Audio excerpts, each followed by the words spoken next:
political agenda out of your mind, crack open a cold one for me, and get ready, because you're about to enter the Fire Store. What? Waiting for me? Meow. Meow, why do I say meow, meow? Alright, don't give me a meow. The U.S. government itself was built based on a system of checks and balances which prevents one side or the other from having too much influence. This assures that in any matter, a fair solution is reached.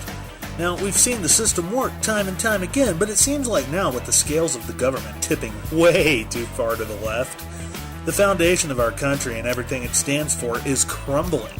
I mean, the founding fathers are rolling in their graves. That would explain the recent earthquakes. Competition and balance. That's what our nation was founded on, and that's what makes our system work. See, our government was built to be two-sided. The left side of the Senate, right side of the Senate, blue and red, Democrat and Republican, yin and yang, however you want to put it. Balance is necessary for our system to work. I mean, you know how one-sided our government is right now, and if not for a few sensible Democrats in the House and the Senate, the Obama administration could get away with murder. If you think that one side holding both parts of the government is a good thing, consider this. During the Clinton administration, we had a Democratic White House and the Republicans held the majority of power in Congress. Clinton was a great president, and although a bit of a horn dog, and between him and Congress, we were able to bring down the national debt. Who doesn't like that? Our system really does work, believe it or not. Here's why.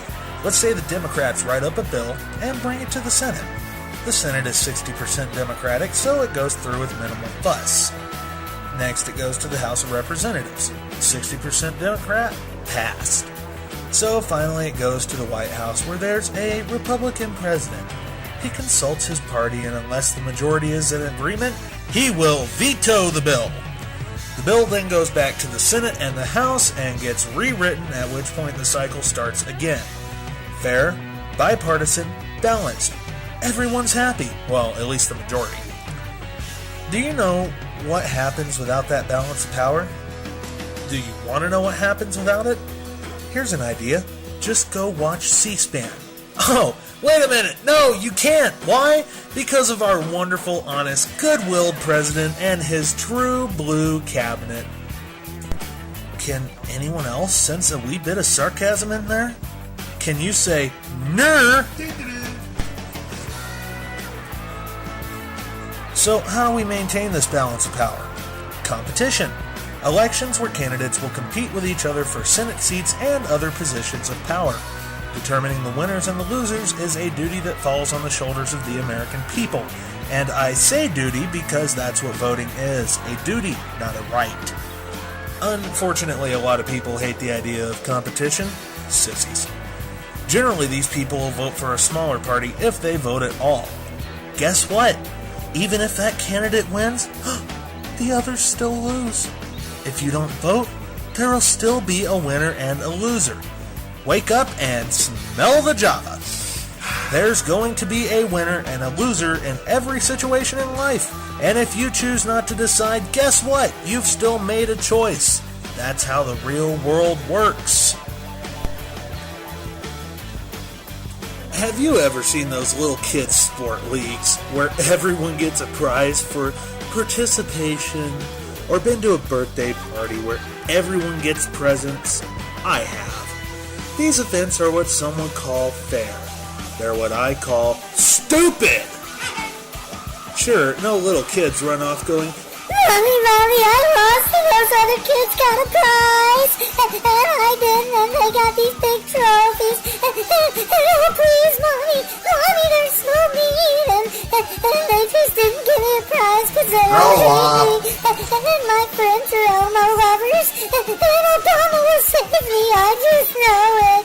but they don't learn anything about the real world. There are winners and there are losers in every type of conflict. If you're not a winner, well, I'm sure you can guess what you are.